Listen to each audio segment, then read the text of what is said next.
Welcome back to Chemistry Lab. Today's topic, periodic trends. We're going to be looking primarily at three periodic trends in this lab: size,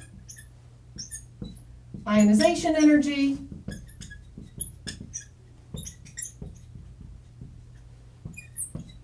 and electron affinity.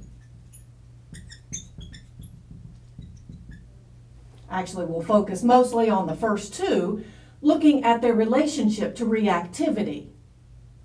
Reactive metals lose electrons, and the more easily they lose electrons, the more reactive the metal is said to be. This tends to correspond to large size and low ionization energy. In this lab, we'll look at evidence of reaction by looking at bubbles. More bubbles produced will indicate greater reactivity.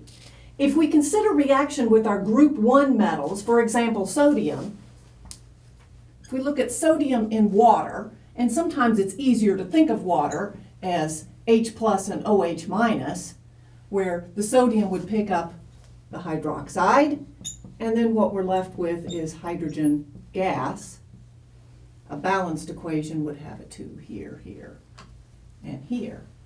So the group 1 metals, when they react in water, take this pattern where the metal, the atom, has no charge, but the ion has a +1 charge. So what's happened when we go from a 0 charge to a +1 charge is the metal has lost an electron.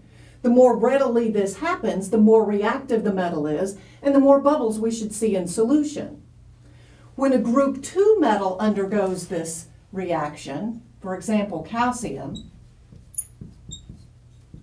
the pattern for reaction looks a little different. Because calcium is a group 2 metal, it forms a +2 charge, so we get the formula for calcium hydroxide, and once again hydrogen gas.